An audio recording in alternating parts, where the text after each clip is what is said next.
எல்லோருக்கும் வணக்கம். ஷேர் மார்க்கெட்ல எல்லாமே டூப்ளிகேட்டா இருக்கு நண்பர்களே, டூப்ளிகேட்டா இருக்கு. காலையில 150 பாயிண்ட் பக்கம் மைனஸ்ல இருந்தது மார்க்கெட். க்ளோசிங் பேசிஸ்ல பார்த்தா 162 பாயிண்ட் பிளஸ். இன்னைக்கு நாள் ஷேர் மார்க்கெட்டினுடைய வரலாற்றுல 2024ல பொன்னால பொறிக்கப்பட வேண்டிய நாள். கண்டிப்பா கரடிகள்லாம் ரூம் போட்டு அழுதுகிட்டு தான் இருக்கும். பரவாயில்ல, அது அழுதுட்டு போகுது, நம்மளுக்கு என்ன. ஸோ நிஃப்டிக்கு வைக்கப்பட்டிருக்கக்கூடிய அடுத்த சவால் என்ன? அது 23,000 போயிருமா அப்படின்றத இப்போ ஒரு கேள்விக்குறியா இருக்கு.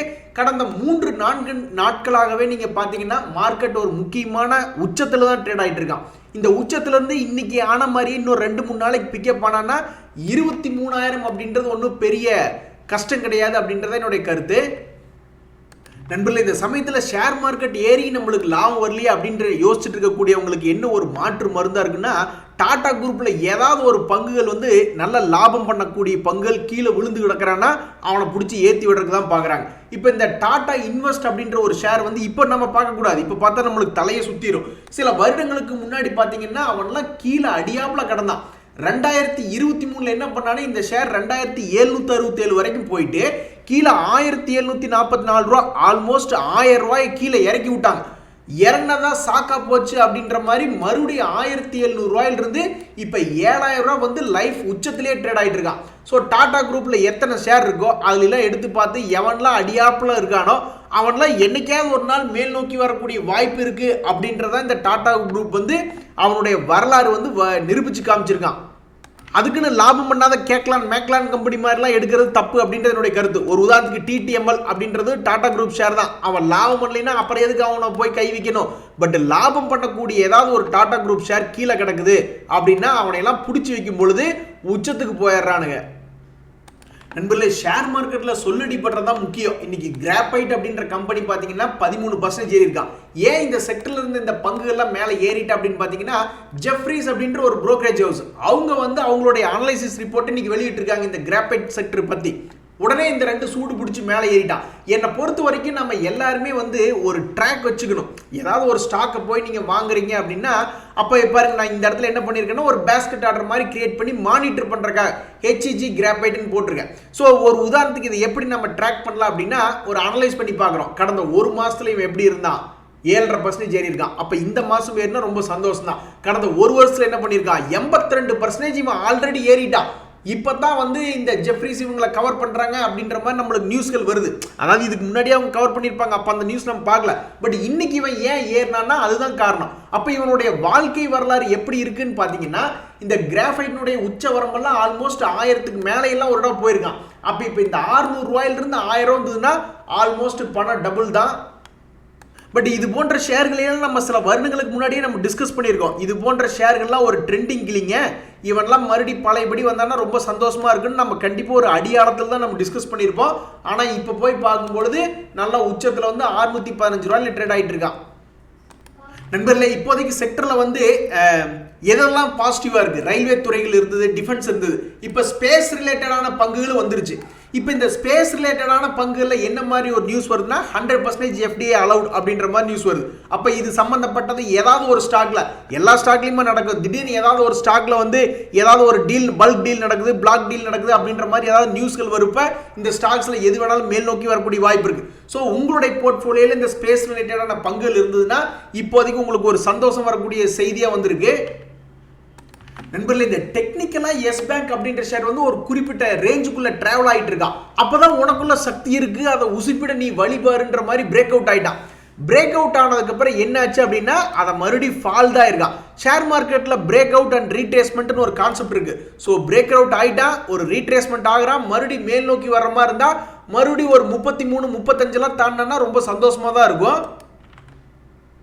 நிறைய பேர் நினைப்பாங்க நீ 30-40% எல்லாம் கொடுக்க வேணாம், உன்னை நம்பி நான் வேற 32 ரூபாய் வாங்கியிருக்கேன், எக்ஸிட் ஆனா கூட எனக்கு ஆளை விட்டா போதுன்ற ஒரு மனநிலைமையில கூட நிறைய பேர் இருப்பாங்க. ஸோ எது எப்படியோ இந்த எஸ் பேங்க் அப்படின்ற ஷேர் வந்து ரீட்ரேஸ்மெண்ட் கான்செப்ட்ல அதுவும் இல்லாமல் சப்போர்ட் அப்படின்ற கான்செப்ட்ல இங்கிருந்து மூவ் ஆக ஆரம்பிச்சான்னா எப்படியும் அவனுடைய பழைய 32-33 ஏதோ ஒரு காரணத்தினால தொடுட்டுங்க.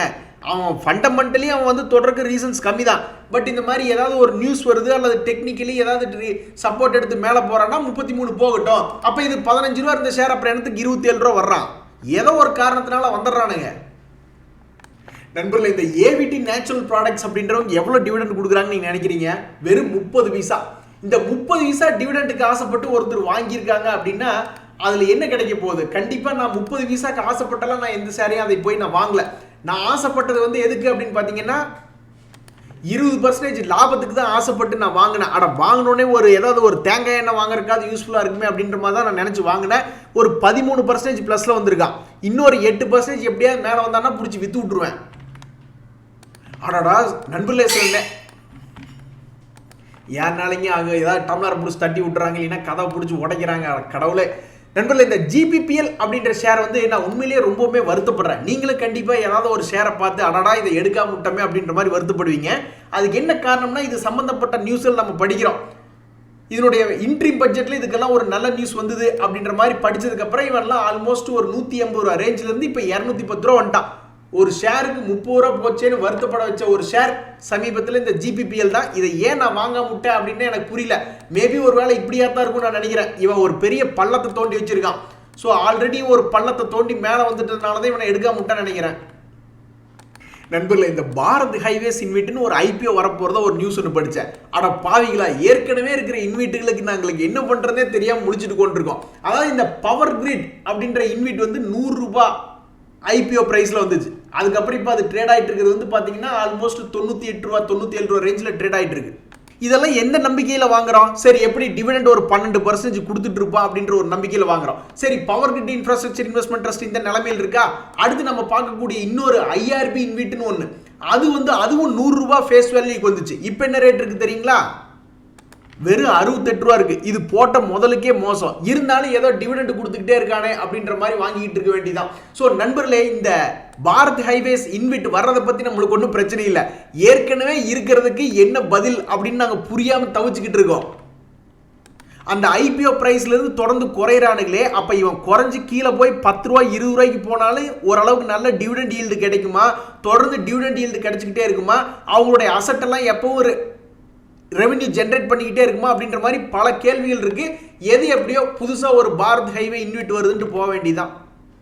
நண்பர்களே, ஷேர் மார்க்கெட்ல இன்னைக்கு நீங்க எந்த கரடியும் பார்க்க போகாதீங்க. கரடிகள்லாம் கோவமா இருக்கும், விட்டு பெராண்டி வச்சிடும். அதாவது ஷேர் மார்க்கெட்ல ஒரு இம்பார்ட்டன்டான கான்செப்ட் ஒன்று இருக்கு. நீங்க ஸ்டாப் லாஸ் போடுற மாதிரி இருந்தா நீங்க வந்து க்ளோசிங் பேசிஸ்ல தான் போடணும் அப்படின்ற மாதிரி இருக்கு. ஒரு உதாரணத்துக்கு இந்த இடத்துல பிரேக் அவுட் ஆகுது அப்படின்ற மாதிரி கன்ஃபர்மேஷன் எடுத்தாங்கன்னா ப்ரீவியஸ் க்ளோசிங் அதுதான் ஸ்டாப் லாஸாக வைக்கிறோம் அப்படின்ற மாதிரி இருந்தால் அந்த ஸ்டாப் லாஸ் வந்து க்ளோசிங் பேசிஸில் தான் அது வந்து பிரேக் அவுட் ஆகணும், அல்லது ஒரு குறிப்பிட்ட பர்சன்டேஜ் வந்து ஸ்டாப் லாஸாக வச்சுக்கணும்.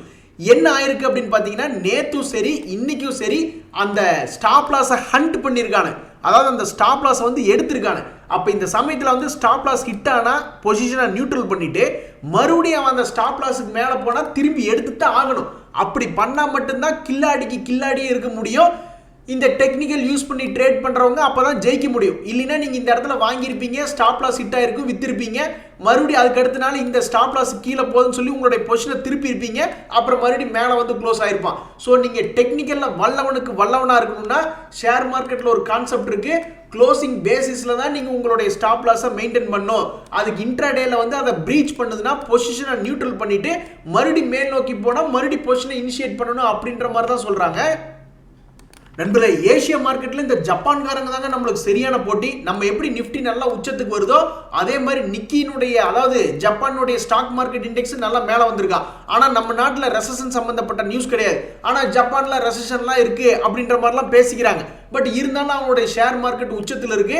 நம்மள ரெசஷனும் கிடையாது, பட் இருந்தாலும் ஷேர் மார்க்கெட் உச்சத்தில் இருக்கு. இது கரடிலுக்கு மிகப்பெரிய சவாலான காலகட்டமாக தான் நான் பார்க்குறேன். நண்பர்களே, இந்த ஷேர் மார்க்கெட்ல மோஸ்ட் ஆஃப் த இண்டெக்ஸ் நல்லா இருக்கு. ரியாலிட்டி இண்டெக்ஸ் கூட இன்னைக்கு ஓரளவுக்கு பரவாயில்ல அப்படின்ற மாதிரி தான் இருக்கு. இந்த சமயத்தில் இன்னைக்கு கதாநாயகன் யாரு அப்படின்னு பாத்தீங்கன்னா பிஎல் ஷேர் தான். அந்த பிஎல் ஷேர் வந்து இன்னைக்கு 4% மேலே ஏறி ஆல்மோஸ்ட் 200 ரூபாயே தாண்ட போறான். என்னைக்கு இருந்தாலும் ஒரு நாள் இவன் 1000 ரூபாய் வந்து தொடுவான் அப்படின்ற என்னுடைய உள்மனசு சொல்லுது. அப்போ வந்து இது 150 ரூபா பக்கம் இருந்தா இப்போ 196 ரூபா இருக்கா. அப்படியே இன்ச் பை இன்ச் ஏறி லாங் டேர்ம் ஒரு 10 வருஷத்துக்குள்ள ஒரு 1000 ரூபா வந்துச்சுன்னா ரொம்ப சந்தோஷமா தான் இருக்கும். இந்த சமயத்தில் வந்து டிஃபென்ஸ் ரிலேட்டடான நியூஸ் வந்தாலும் சரி, ஸ்பேஸ் ரிலேட்டடான நியூஸ் வந்தாலும் சரி, நான் இருக்கேன்னு சொல்லி ரெண்டுக்குமே இந்த பிஎல் பிடிச்சி ஏற்றி விட்டுறாங்க. உண்மையிலேயே இந்த பிஎல் ஷேர் வச்சிருக்கிறவங்க கெத்து தான். அந்த பிஎல் மாதிரி எப்பவுமே ஏறிக்கொண்டு இருக்கக்கூடிய இன்னொரு ஷேர் வந்து ஏபிபி. அவன் தான் இன்னைக்கு நிஃப்டி நெக்ஸ்ட் 50 இண்டெக்ஸ்னுடைய டாப் கெய்னர். இந்த ஏபிபி, சீமென்ஸ், இந்த பிஎல் இதெல்லாம் வச்சிருக்கிறவங்க உண்மையிலேயே வேற லெவல் போர்ட்ஃபோலியோங்க. அட கடவுளே, ஐடிசி தப்பிச்சிருச்சு போல இருக்கே. யாரோ ஒருத்தர் வந்து ரொம்பவுமே மானசீகமா வேண்டியிருக்காங்க, கடவுளே எப்படியாவது இந்த 400 ரூபா நங்கூரத்தை காப்பாத்தி விட்டுரு அப்படின்னு வேண்டி கேட்டிருப்பாங்க போல. ஸோ அந்த 400 ரூபா கிட்ட ஒரு மாதிரி கிரீனிஷா ட்ரேட் ஆகிட்டு இருக்கான். இன்னொரு 4-5 நாளைக்கு இந்த நங்கூரம் ஸ்ட்ராங்கா இருந்ததுன்னா அப்படியே கொஞ்சம் கொஞ்சமா மேலே ஏறி இவன்லாம் 460 ரூபா வரைக்கும் வரணும். சும்மா வந்துட மாட்டான், கொஞ்ச நாள் ஆகத்தான் செய்யும். என்னது ஒரு ஸ்லோ மூவிங் கவுண்டர் தான் நண்பர்களே. இந்த மிஸ்ரா தாத்து நிகாம் அப்படின்ற ஷேர் வந்து இன்னைக்கு வேற லெவல் 10% ஏறி இருக்கான். இவனுடைய ஃபண்டமெண்டல் என்ன 10% இன்னைக்கு ஏறானே. இவன் ஸ்பேஸ் ரிலேட்டடான சம் நியூஸ் வந்ததுனால இன்னைக்கு ஏறிட்டான். பட் இருந்தாலும் அவன்கிட்ட ஃபண்டமெண்டலி ஏதாவது விஷயம் இருக்குன்னா இருக்கு. அவன் 363 கோடி 10 வருஷத்துக்கு முன்னாடி வியாபாரம் பண்ணிட்டு இருந்தவன் இப்போ 1000 கோடிக்கு வந்துட்டான். அதே மாதிரி வெறும் 45 கோடி லாபம் பண்ணிட்டு இருந்தவன் இப்போ 100 கோடிக்கு மேல வந்துட்டான். ஸோ ஃபண்டமெண்டலி இவன்கிட்ட பாசிட்டிவ் பாயிண்ட் அப்படின்றது இருக்கு. அதுவும் இல்லாமல் இன்னைக்கு டிஃபென்ஸ் அண்ட் ஸ்பேஸ் நியூஸ் வந்தோடனே இவனை பிடிச்சி ஏற்றி விட்டான். இதில் நீங்கள் முக்கியமாக கவனிக்க வேண்டியது நம்ம பிரசிடென்ட் தான் அதை வச்சிருக்காரு. 74% இன்னும் பிரசிடென்ட் ஆஃப் இந்தியா ஹோல்ட் பண்ணிட்டு இருக்காரு. ஸோ இந்த சமயத்தில் இந்த ஷேர் சப்போஸ் இங்கிருந்து சப்போர்ட் எடுக்கிறான்னு வச்சுங்களேன், டெக்னிக்கலி பார்க்கும்போது இந்த இடத்துல சப்போர்ட் எடுக்கிற மாதிரி இருக்கான். ஒருவேளை இந்த சப்போர்ட் வந்து ஓரளவுக்கு ஸ்ட்ராங்காக இருக்குன்னா அவனுடைய பழைய ஹையை தாண்டி அவன்லாம் ரொம்ப வேகமாக ஒரு 2-3 மாதத்துக்குள்ளேயே ஒரு 550 ரூபா வரைக்கும் வரணும் அப்படின்றது என்னுடைய விருப்பம். எங்க நீங்க ஒரு கம்பெனி வச்சிருக்கீங்க, உங்களை வந்து ஒருத்தர் கேட்கிறாரு எப்படிங்க கம்பெனி முன்னுக்கு கொண்டு வந்துருவீங்களா அப்படின்னு கேட்டா நீங்க என்ன சொல்லுவீங்க? ஆமாங்க முன்னுக்கு கொண்டு வந்துரும் அப்படின்ற மாதிரி தான் சொல்லுவீங்க. ஸோ இந்த ஐடியா ஷேர் பத்தி யார் என்ன சொன்னாலும் டபக்குன்னு அதை ஒரு நியூஸா பிடிச்சி எடுத்துக்கிட்டு ஏறிடுறானுங்க. ஸோ இன்னைக்கு இந்த ஐடியா ஷேர் 6% மேலே ஏறி இருக்கு. ஸோ இந்த கம்பெனி ஃபண்ட் ரைசிங் பிளான் சம்பந்தப்பட்ட டிஸ்கஷன்னாலையும் அவங்களுடைய மேனேஜ்மெண்ட் வந்து இந்த கம்பெனி ஓரளவுக்கு நாங்கள் மேலே கொண்டு வந்துருவோம் அப்படின்ற மாதிரி சொன்னதுனாலையும் இன்னைக்கு அந்த கம்பெனி பிடிச்சி ஏற்றி விட்டாங்க. நம்ம என்ன பண்ணணும்னா நம்மளுடைய போர்ட்ஃபோலியோல இருக்கக்கூடிய எல்லா டுபாக்கூர் ஷேர்களையும் வரிசையா எல்லாத்தையும் நோட் பண்ணிட்டு அந்தந்த மேனேஜ்மெண்ட் கூப்பிட்டு சொல்லணும், ஏங்க இந்த ஐடியா ஷேர் பாருங்க, அந்த மேனேஜ்மெண்ட்லாம் பேசினதுக்கு அப்புறம் இவ்வளவு தூரம் மேலே இருக்கு, நாங்கள் உங்கள் ஷேர்லாம் வாங்கி வச்சு எல்லாம் கும்பை பாடி படுத்து கிடக்கு, தயவுசெய்து டெய்லி எல்லாரும் மைக் முன்னாடி வந்து உங்கள் கம்பெனி நல்லா இருக்கும், நல்லா மேலே வந்துடும் அப்படின்ற மாதிரி தயவு செஞ்சு பேசுங்க அப்படின்ற மாதிரி எல்லா மேனேஜ்மெண்ட்டுக்கு ட்விட்டரில் எழுதி போட வேண்டியதான். நண்பர்களே, இப்போ நம்ம சில ஷேர்களை பார்க்க போகிறோம். லக் இருந்தால் அதெல்லாம் எதிர்காலத்தில் மல்டிபேக்கர் ஆக கூட வாய்ப்பு இருக்குது. ஃபர்ஸ்ட் நம்ம பார்க்கக்கூடிய இந்த ஜிஆர் இன்ஃப்ரா அப்படின்ற ஷேர்லாம் நல்லபடிக்கு அவன்லாம் மேலே ஏறி வந்தான்னா அவன்லாம் ஆல்மோஸ்ட் 2200 ரூபாயெல்லாம் வரணும். இந்த மாதிரி நம்ம பல ஷேர்கள் பார்த்துருக்கோம். ஒரு ஷேர் வந்து லாபம் அப்படின்றது பண்ணிக்கிட்டு இருந்தா கூட போதும் தான், அவன் எவ்வளவு தூரம் ஃபாலோ ஆகிறானோ மறுபடியும் மேல் நோக்கி வர்றதுக்கு வாய்ப்புகள் ரொம்ப அதிகம். ஸோ இந்த ஜிஆர் இன்ஃப்ரா அப்படின்ற ஷேர் வந்து தொடர்ந்து மேல் நோக்கி வர்ற மாதிரி இருந்ததுன்னா இவனும் ஒரு மல்டிபேக்கர் ஆகக்கூடிய வாய்ப்பு இருக்கிறத தான் நான் பார்க்குறேன். அடுத்து நம்ம பார்க்கக்கூடிய இந்த நெட்வொர்க் 18 அப்படின்ற ஷேர்னுடைய டெக்னிக்கல் பேட்டர்ன் மட்டும் தான் நான் நம்புறேன். ஃபண்டமெண்டலாக நான் அதிகமாக பார்க்க விரும்பல. என்ன காரணம் அப்படின்னா இதுக்கு முன்னாடி இவன்லாம் 623 ரூபா இருந்த ஷேர் தான். கோவிட்டுக்கு அப்புறம் இவன் வீணா போயிருக்க வேண்டியதானே, ஆனால் இவன் வீணா போகல. 15 ரூபாயிலிருந்து மேல் நோக்கி ஏறி வந்து 116 ரூபாயில ட்ரேட் ஆகிட்டு இருக்கான். ஒருவேளை இந்த ஷேரும் மேல் நோக்கி வர்ற மாதிரி இருந்தால் இவனுக்கும் ஒரு எதிர்காலத்தில் ரொம்ப வெரி லாங் டேர்ம்ல இவனுக்கும் வந்து எதிர்காலத்தில் ஒரு மல்டிபேக்கர் ஆகக்கூடிய வாய்ப்பு இருக்கிறதா நான் பார்க்குறேன். அடுத்து நம்ம பார்க்கக்கூடிய இந்த கன்சை நெரலக் அப்படின்ற ஷேர்லாம் மல்டிபேக்கர் ஆகணுன்ற அவசியம் இல்லை, ஒரு 20% கொடுத்தீங்கன்னா கூட போதுமையா அப்படிங்கிறத என்னுடைய எதிர்பார்ப்பு. இதுக்கு முன்னாடியே வந்து இவன்லாம் வந்து சப்போர்ட் எடுத்திருக்கான், நல்ல அழகிய சப்போர்ட் எடுத்துட்டு நல்லா ஷார்ப் சப்போர்ட் எடுத்துட்டு நல்லா லாங் கொடுத்துருக்கான். அதுக்கப்புறம் இப்போ நீங்கள் போய் பார்த்தீங்கன்னா கரெக்டாக அதே மாதிரி ஒரு ஷார்ப் சப்போர்ட் எடுக்கிறான். இந்த ஷார்ப் சப்போர்ட் மட்டும் எடுத்துட்டான், சப்போர்ட் டேக்கன் அப்படின்றா கண்டிப்பாக இது ஒரு 340 வரைக்கும் ஒரு 10-15% லாபம் கொடுக்கறதுக்கு உண்டான ப்ராபபிலிட்டி அப்படின்றது இதுக்குள்ள இருக்கு. நண்பர்களே, இந்த இந்தியா கிளைக்கால் அப்படின்ற ஷேர் வந்து இதுக்கு முன்னாடி நம்ம பார்த்துருக்கோம். மறுபடியும் அதில் ஒரு மொமெண்டம் வந்ததுனால நான் அதை எடுத்து டிஸ்கஸ் பண்ணிட்டு இருக்கேன். ஏற்கனவே இவனை நம்ம எங்கே பார்த்தோம் அப்படின்னு பார்த்தோம்னா ஆல்மோஸ்ட் 655 ரேஞ்சில் பிரேக் அவுட் ஆகிறான் அப்படின்ற மாதிரி பார்த்தோம். இப்போ 863. ஸோ இவனுடைய பேட்டர்னில் வந்து பாதி கடலை தாண்டிட்டான். அப்படியே இன்னும் கொஞ்சம் தாண்டி அப்படியே மேல் நோக்கி வந்தான்னு வச்சுங்களேன், ஆல்மோஸ்ட் வந்து இவன்லாம் ஒரு 1100 1200 வரணும். ஸோ இவனுடைய 2-4-5 வருஷமா பார்த்தீங்கன்னா நல்ல அருமையான ட்ரெண்டிங்கில் ட்ரேட் ஆகிட்டு இருக்கிறவன் தான் இப்போ பாதி கடலையும் தாண்டிட்டா. மீதி இருக்கக்கூடிய இந்த கேப்பை மட்டும் ஃபில் பண்ணிட்டான்னா இந்த பேட்டர்னுக்கு ஒரு மரியாதை.